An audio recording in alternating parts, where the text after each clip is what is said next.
안녕하셨습니까? 행복한 인생이 임하 알베르토입니다. 사실 기초연금은 미리 준비할수록 받을 수 있는 확률이 높아집니다. 오늘은 어르신들께서 궁금해하시는 기초연금을 받기 위해 미리 알아두어야 할 내용 10가지를 아주 쉽게 설명해 드리겠습니다.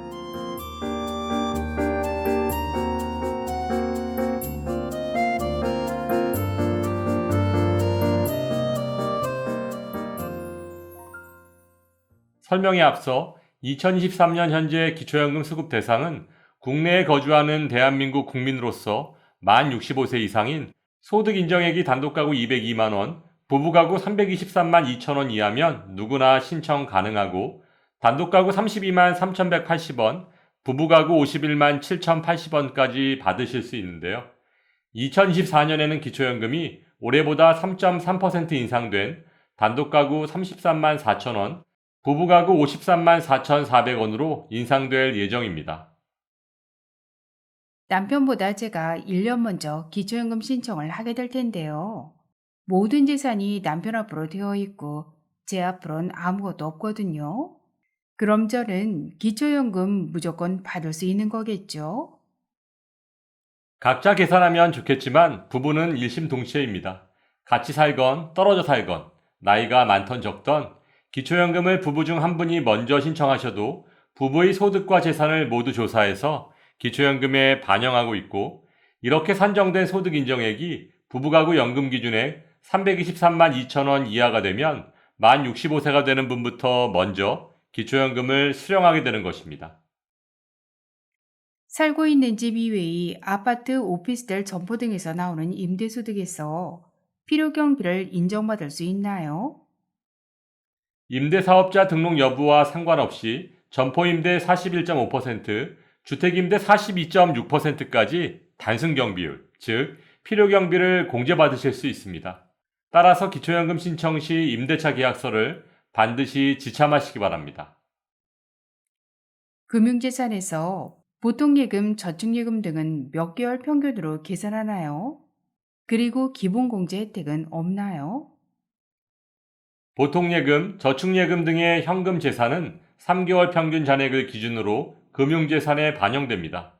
그리고 금융재산의 기본공제는 일상생활 유지, 노후생활 필수자금 용도로 2천만 원까지 공제해주고 있습니다.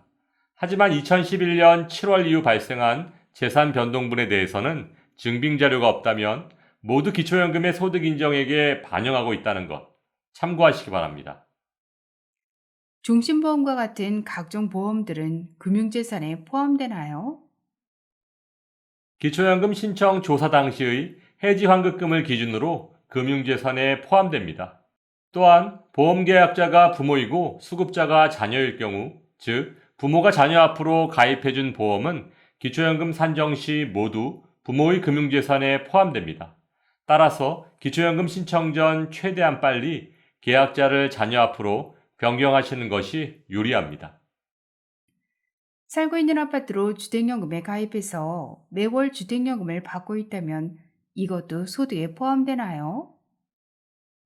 주택연금은 살고 있는 집을 담보로 제공하고 매월 연금을 받는 개념이므로 살고 계신 아파트는 시가 표준액을 기준으로 일반 재산에 포함되어 지역별 기본공제를 받을 수 있고 매월 수령하고 계신 주택연금은 수령한 금액의 총액만큼을 부채로 공제받을 수 있습니다.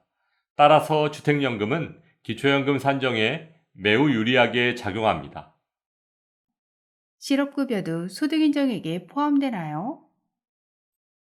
기초연금 산정 시 실업급여, 장애연금, 근로장려금 등은 소득의 범위에 포함되지 않습니다.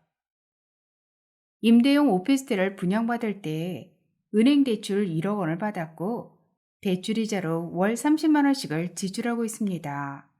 대출금과 대출이자는 부채로 공제받을 수 있을까요?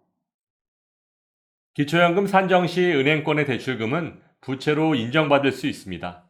따라서 대출금 1억 원은 부채로 공제받을 수 있지만 대출 이자 30만 원은 부채로 공제받을 수 없습니다. 또한 카드론 등의 단기간 신용대출도 부채로 인정받을 수 없습니다.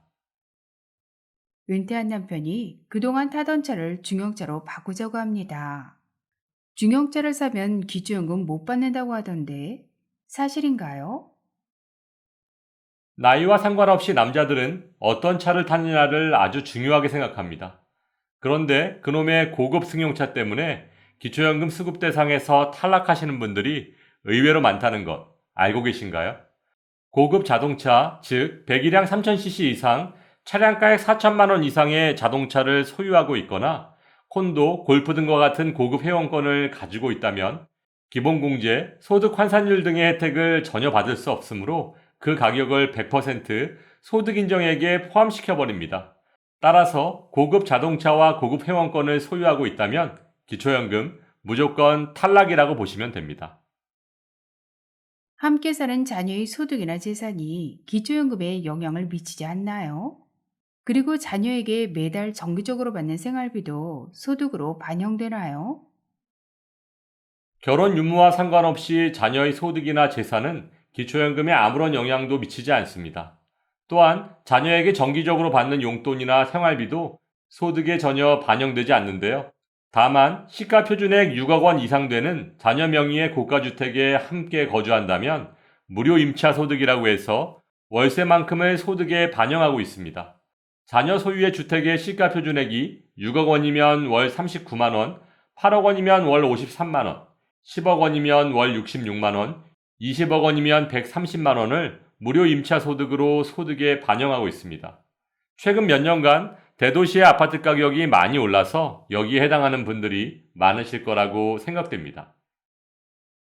요즘 살고 있는 아파트 가격이 많이 올라서 10억 원을 훌쩍 넘어버렸어요. 집 빼곤 아무것도 없는데 집 때문에 기초연금 못 받을까봐 걱정입니다.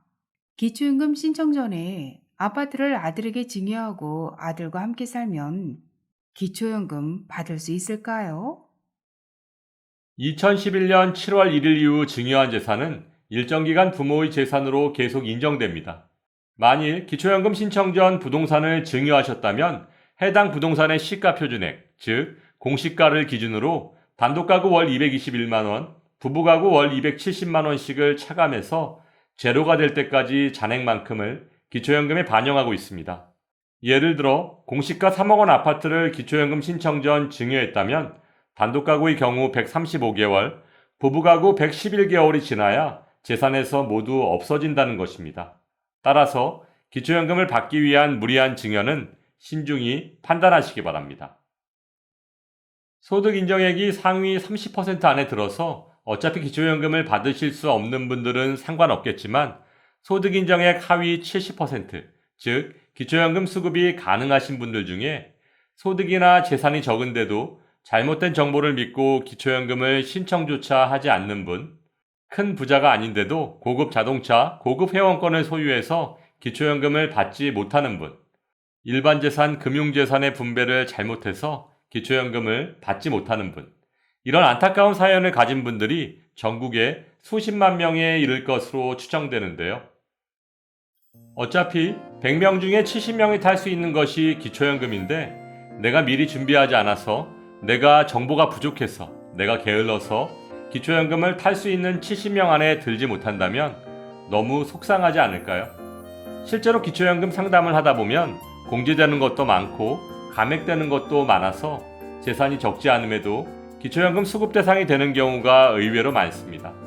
따라서 행복한 인생이막 가족 여러분들께서는 미리미리 준비하셔서 좋은 결과 있으시길 바라고 오늘도 알베르토가 어르신들의 행복한 인생 이막을 응원하겠습니다. 행복한 하루 되세요. 좋아요, 구독, 그리고 알림과 공유는 좋은 콘텐츠를 만드는 힘이 됩니다.